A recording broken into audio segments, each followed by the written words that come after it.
کی تعریف و اقسام۔ اردو ادب کی دو اصناف ہے، اردو نثر اور اردو نظم، یعنی اردو شاعری۔ اردو شاعری کی کئی قسمیں ہیں، جن میں نظم، غزل، مثنوی، قصیدہ، مرثیہ، رباعی، مخمس، مسدس، مسمن، قطع، نعت وغیرہ شامل ہیں۔ ان میں سب سے مشہور صنف غزل ہے، جسے ہر خاص و عام نے قبول کیا اور سراہا بھی ہے۔ مگر اردو شاعری کی سب سے وسیع قسم اردو نظم ہے۔ ناظرین، نظم کی تعریف و اقسام پر مبنی یہ ویڈیو ہے۔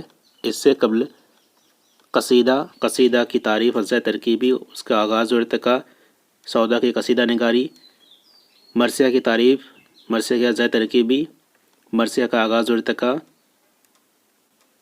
مرزا دبیر کی مرثیہ نگاری، میر انیس کی مرثیہ نگاری پر مبنی ویڈیوز بن کر اسی چینل پر پبلش ہو چکے ہیں، جس کا لنک ڈسکرپشن باکس میں دے دیا جائے گا۔ آپ اگر چاہیں تو اسے دیکھ سکتے ہیں۔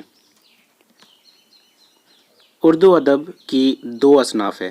ہمارا اردو لٹریچر، اردو ادب کی دو اصناف ہے، نثر اور نظم۔ نظم یعنی کہ شاعری کا حصہ، جس میں نظم، غزل، مثنوی، قصیدہ، مرثیہ وغیرہ وغیرہ ہے۔ ان میں سب سے زیادہ مشہور صنف جو ہے وہ غزل کہلاتی ہے، اور سب سے وسیع قسم اردو نظم ہے، یعنی سب سے زیادہ طویل عرصے میں اور سب سے زیادہ لکھی گئی جو صنف ہے وہ اردو شاعری میں نظم ہے، لیکن سب سے مشہور غزل ہے۔ نظم کے لفظی معنی موتیوں کو ایک لڑی میں پرونے کے ہے۔ جس طرح موتیوں کو پرو کر ہار بنایا جاتا ہے، اسی طرح اشعار کو جمع کر کے نظم بنائی جاتی ہے۔ نظم میں ایک خیال، تصور اور مضمون کو بیان کیا جاتا ہے۔ نظم شاعری کی ایک ایسی قسم ہے جو کسی ایک عنوان کے تحت کسی ایک موضوع پر لکھی جاتی ہے۔ نظم کی ایک خاص بات یہ ہے کہ اس میں حیت کی کوئی قید نہیں ہے۔ یہ بحر اور قافیہ سے پابند بھی ہوتی ہے اور ان قیود سے آزاد بھی۔ اس میں مضامین کی وسعت ہوتی ہے۔ نظم زندگی کے کسی بھی موضوع پر کہی جاتی ہے یا کہی جا سکتی ہے۔ نظم کے لفظی معنی موتیوں کو ایک لڑی میں پرونے کے ہے۔ جس طرح ایک ہار بنانے کے لیے موتیوں کو پرویا جاتا ہے، اسی طرح شاعر نظم لکھتے وقت کئی اشعار کو ایک جگہ جمع کرتے ہیں، کئی اشعار کو ایک نظم میں جمع کرتے ہیں، جس سے کہ ایک نظم بن جاتی ہے۔ نظم میں ایک خیال، ایک تصور اور ایک مضمون کو بیان کیا جاتا ہے۔ نظم کسی ایک موضوع پر لکھی جاتی ہے۔ نظم کی ایک خاص بات یہ ہے کہ اس میں کوئی حیت کی قید نہیں ہوتی ہے، یہ پابند بھی ہو سکتی ہے، بحر و قافیہ کے قیود سے یہ آزاد بھی ہو سکتے ہیں۔ اردو اصناف شاعری میں نظم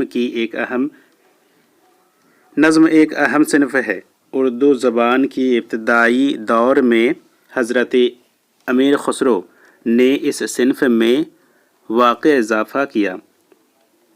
اردو کے پہلے صاحب دیوان شاعر قلی قطب شاہ نے بھی اس صنف سخن کے احیاء میں اپنا حصہ ادا کیا۔ نذیر اکبر آبادی اس صنف کے اہم شاعر ہیں۔ انہوں نے ہندوستان کے موسم، میوے، تہوار اور موسمیوں وغیرہ کا اپنی نظموں میں احاطہ کیا ہے۔ نذیر اکبر آبادی، الطاف حسین حالی، اکبر الہ آبادی، علامہ اقبال، جوش ملہ آبادی، ساحر لدھیانوی، فیض احمد فیض، علی سردار جعفری، نور میم راشد، میرا جی، اسرائیل میرٹھی، چک بست، نظم طباطبائی وغیرہ نظم کے بڑے شاعروں میں سے ہیں۔ نظم اردو کے شعری اصناف میں سے ایک اہم صنف ہے۔ امیر خسرو سے نظم کی ابتدا ہوتی ہے۔ اردو میں نذیر اکبر آبادی نے دیہاتی زندگی، اس کے موسم، اس کے میوے اور تہواروں پر نظمیں لکھے ہیں۔ اس کے علاوہ قلی قطب شاہ نے بھی، جو کہ پہلا صاحب دیوان شاعر ہے، انہوں نے بھی نظم لکھے ہیں۔ الطاف حسین حالی، اکبر الہ آبادی، علامہ اقبال، جوشم الہ آبادی، فیض احمد فیض، ساحر لدھیانوی، علی سردار جعفری، نور میم راشد، میرا جی اسماعیل میرٹھی چکبست وغیرہ، یہ سارے کے سارے اہم نظم نگار شعراء ہیں۔ غزل مخصوص حیت کی وجہ سے ایک خاص صنف سخن ہے۔ قصیدہ، مرثیہ، مثنوی وغیرہ بھی نظم میں شامل ہے، تاہم وہاں نظم یعنی شاعری کا تصور کیا گیا ہے۔ نظم کی 4 قسمیں ہیں: پابند نظم، آزاد نظم، نظم معرہ یا معرہ نظم اور نثری نظم۔ پابند نظم غزل کی طرح بحر و قافیہ کی پابند ہوتی ہے۔ اردو نظم میں پابند نظم کی مختلف صورتیں ہوتی ہیں۔ 4 مصرعوں میں لکھی جانے والی نظم کو مربع کہتے ہیں، اور اگر 5 مصرعوں میں کہی جائے تو وہ مخمس، اور اگر 6 مصرعوں میں ایک بند لکھا جائے تو اس کو مسدس کہتے ہیں۔ ابتدائی دور میں زیادہ تر پابند نظمیں ہی لکھی جاتی تھی۔ چکبست، اقبال، نذیر، جوش وغیرہ نے پابند نظمیں کہی ہے۔ مثال کے طور پر اقبال کی نظم مکھی پرندہ، جگنو، مکرا اور مکھی، ماں کا خواب، لا الہ الا اللہ۔ الطاف حسین حالی کی نظمیں مٹی کی یاد، مناجات بیوہ، نذیر اکبر آبادی کی نظمیں آدمی نامہ، روٹیاں وغیرہ ہے۔ پابند نظم غزل کی طرح پابند نظم میں بحر و قافیہ کی پابندی کی جاتی ہے، یعنی بحر اور قافیہ کا قیود ہوتا ہے۔ اس طرح کی نظمیں ایک متعین حیت پر مبنی ہوتی ہے، جیسے کہ اگر 3 مصرعوں پر مبنی نظم ہو تو اسے مثلث کہتے ہیں۔ 4 مصرعوں پر لکھی جانے والی نظم کو مربع کہتے ہیں، اور 5 مصرعوں والی مخمس اور 6 مصرعوں والی مسدس کہلاتی ہے۔ مسدس حالی اس کی عمدہ مثال ہے۔ یعنی پابند نظم میں بحر اور قافیہ کا ہونا ضروری ہوتا ہے، اور اس میں ردیف و قافیہ بحر کا ہونا ضروری ہوتا ہے۔ نذیر کی نظم آدمی نامہ سے ایک بند مثال کے طور پر ملاحظہ فرمائیے، جس میں پابند نظم کی تعریف نمایاں ہے، جس کی حیت مخمس ہے۔ مخمس یعنی 5 اشعار پر مشتمل ایک بند کی شکل میں جو نظم ہوگی وہ مخمس کہلاتی ہے۔ دنیا میں بادشاہ ہے سو ہے وہ بھی آدمی، اور مفلس و گدا ہے سو ہے وہ بھی آدمی، زردار بے نوا ہے سو ہے وہ بھی آدمی، نعمت جو کھا رہا ہے سو ہے وہ بھی آدمی، ٹکڑے چبا رہا ہے سو ہے وہ بھی آدمی۔ ناظرین، اس بند میں ایک ہی بحر میں تمام اشعار ہے، تمام اشعار ہی نہیں بلکہ تمام بند ایک ہی بحر پر پابند ہے، اور اس میں ردیف و قافیہ کی بھی پابندی کی گئی ہے۔ اس وجہ سے اس طرح کے نظم کو پابند نظم کہا جاتا ہے۔ اردو شاعری کو ابتدائی دور میں غزل اور دیگر اصناف شاعری کا دور و دورہ رہا۔ نذیر اکبر آبادی کے بعد صنف نظم کو بام عروج پر پہنچانے میں خواجہ الطاف حسین حالی، محمد حسین آزاد نے بڑھ چڑھ کر حصہ لیا۔ ان حضرات نے موضوعاتی مشاعرے منعقد کیے۔ محمد حسین آزاد، حالی، شبلی نے صنف نظم کو بڑھاوا دینے میں اپنی ساری توانائیاں صرف کی۔ نظم گوئی کے ارتقاء میں ابتدائی طور پر نیچرل شاعری کو فروغ حاصل ہوا۔ انجمن پنجاب نے صنف نظم کو استحکام بخشا، موضوعاتی نظمیں لکھی جانے لگی، اصلاحی اور فطری موضوعات کا احاطہ کیا جانے لگا۔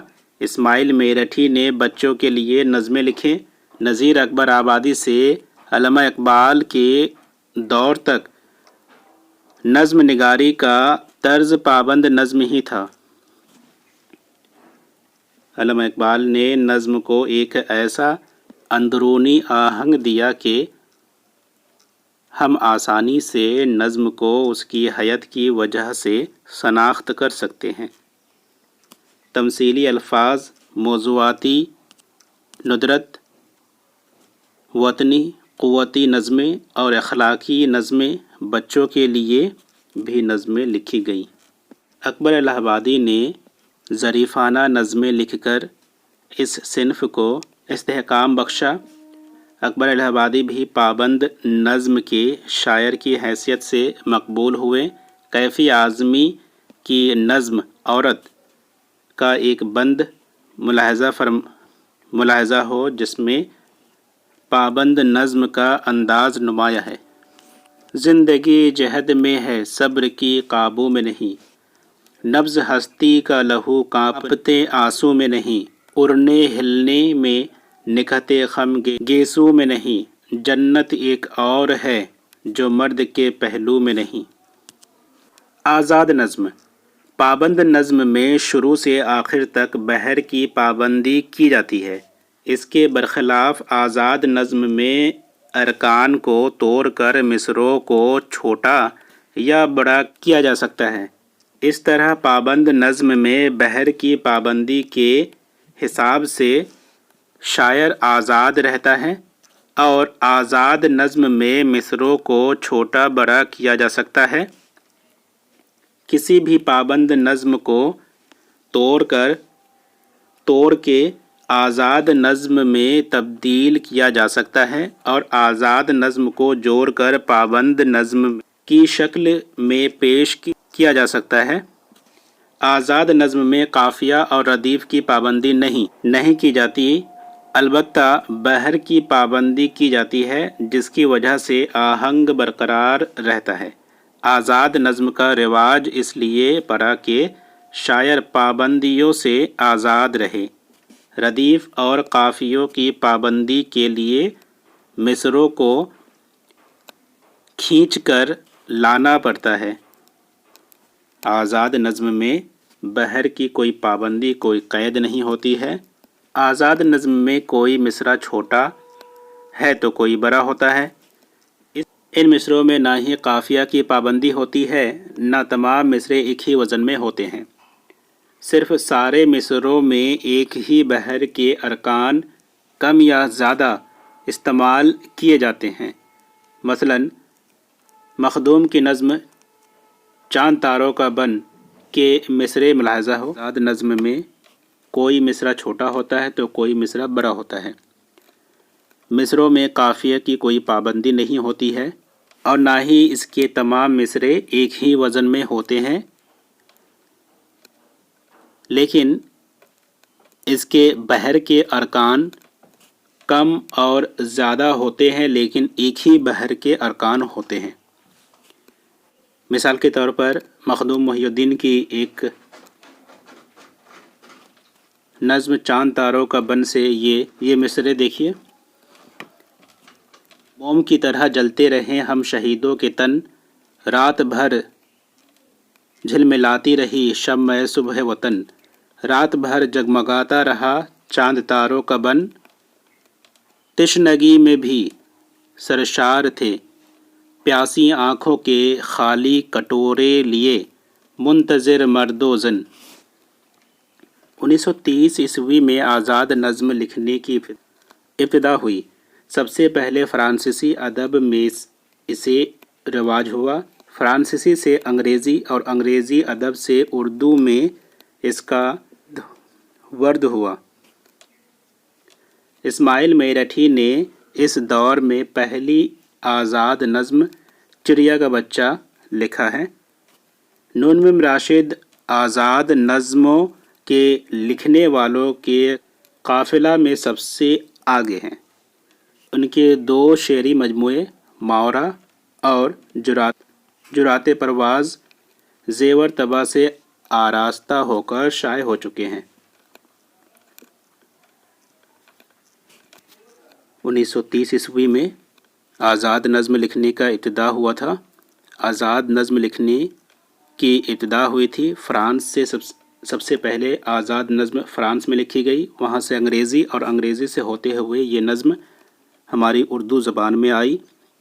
سب سے پہلے لکھنے والے شاعر اسماعیل میرٹھی ہے، اور سب سے زیادہ مشہور اور سب سے زیادہ آزاد نظم لکھنے والے شعراء میں سے ایک اہم نام نون م راشد کا ہوتا ہے، جن کے 2 شعری مجموعے ماورا اور جرات پرواز ہے۔ اردو ادب کے مایہ ناز شاعر فیض احمد فیض، احمد ندیم قاسمی، مخدوم محی الدین، اختر الایمان، ساحل لدھیانوی، کیفی اعظمی نے آزاد نظم لکھ کر مقبولیت حاصل کی اور اردو شاعری میں آزاد نظم کو صنف کا مرتبہ عطا کیا۔ نظم معرہ، اس نظم میں قافیہ کو ملحوظ نہیں رکھا جاتا ہے، یہ صنف قافیہ سے عاری ہوتی ہے، لیکن سارے مصرے ایک ہی بحر اور ایک ہی وزن میں ہوتے ہیں۔ اگر ایک مصرع میں فرض کیجیے کہ فاعلاتن 4 مرتبہ آتا ہے تو آخری نظم تک ایسا ہی ہوتا ہے۔ بحر کے سارے ارکان کی پابندی ہوتی ہے، مساوی مصرے ہوتے ہیں، کمی یا زیادتی نہیں ہوتی۔ نظم معرہ کا ایک نمونہ اسماعیل میرٹھی کی نظم چڑیا کا بچہ کے 3 شعر جو نظم معرہ کی حیت میں ہے، ملاحظہ فرمائیے۔ نظم معرہ ایک ایسی نظم ہے جس میں قافیہ کو ملحوظ رکھا جاتا ہے، لیکن اس میں ایک مخصوص بحر اور وزن کو مد نظر رکھا جاتا ہے۔ فرض کیا جائے کہ فاعلاتن 4 دفعہ کسی ایک نظم کے پہلے مصرے میں ہے، تو اسی بحر میں، اسی وزن میں تمام نظم کے اشعار کو لکھا جائے گا۔ آخر تک فاعلاتن 4 دفعہ آئے گا ہر مصرے میں، لیکن اس کے قافیہ الگ بھی ہو سکتے ہیں۔ یہ پابند نظم سے بس اتنا ہی فرق ہے کہ اس میں قافیہ کی پابندی نہیں ہوتی، لیکن بحر اور وزن کی پابندی ہوتی ہے نظم معرہ میں یا معرہ نظم میں۔ نظم معرہ یا معرہ نظم کی مثال کے طور پر 3 اشعار دیکھیے۔ 2-3 چھوٹے بچے چڑیا کے گھونسلے میں چپ چاپ لگ رہے ہیں سینے سے اپنی ماں کے، چڑیا نے ممتا سے پھیلا کے دونوں بازو، اپنے پروں کے اندر بچوں کو ڈھک لیا ہے۔ اس طرح روزمرہ کرتی ہے ماں حفاظت، سردی سے اور ہوا سے رکھتی ہے گرم ان کو۔ نثری نظم، یہ نظم بھی فرانسیسی ادب سے انگریزی اور انگریزی سے اردو ادب میں شامل ہوئی۔ نثری نظم میں کسی قسم کی بھی قید یا پابندی نہیں کی جاتی ہے۔ بحر کی اور اس کے ارکان کی پابندی کی وجہ سے نظم میں جو ترنم پیدا ہوتا ہے، نثری نظم میں اس سے یکسر معلوم رہتی ہے۔ یہ نظم نثر سے قریب تر ہوتی ہے۔ نثری نظم میں اہم پہلو خیال ہے، یعنی خیال ہی ایک اہم پہلو ہے جس کے بنا پر نثری نظم لکھی جاتی ہے۔ نثری نظم میں کسی کی بھی طرح کی بحر اور قافیہ یا ردیف کی کوئی پابندی نہیں ہوتی ہے۔ یہ قریب تر یہ ایک طرح کی نثر ہے، لیکن انداز کچھ نظم کی طرح استعمال کیا جاتا ہے، اس وجہ سے اسے نثری نظم کہا جاتا ہے۔ اور یہ نثری نظم کی ابتدا سب سے پہلے فرانس میں ہوئی، اس کے بعد انگریزی، اور انگریزی سے ہوتے ہوئے اردو ادب میں اس صنف کو سراہا گیا۔ اردو نظم کی اشعار کی تعداد و ترتیب کے اعتبار سے بھی قسمیں کی جاتی ہے، جن کے اہم نام مندرجہ ذیل ہیں: ترتیب بند، ترجیع بند، مستزاد، مصمت، مثلث، مربع، مخمس، مسدس، مسمن، متصح، معصر۔ مسدس، مصمت، مثلث، مربع، مسدس، مخمس، ہائیکو اور دیگر اسی طرح کے شعری اصناف پر ویڈیوز بن چکے ہیں، جس کا لنک ڈسکرپشن باکس میں دے دیا جائے گا۔ اگر آپ چاہے تو ان ویڈیوز کو بھی دیکھ سکتے ہیں۔ ویڈیو کیسا لگا کمنٹ باکس میں کمنٹ کریں۔ اگر یہ ویڈیو آپ کو اچھا لگے تو اسے لائک کیجئے اور ضرورت مندوں تک شیئر کیجئے۔ اپنے اور اپنوں کا خیال رکھیں۔ خدا حافظ۔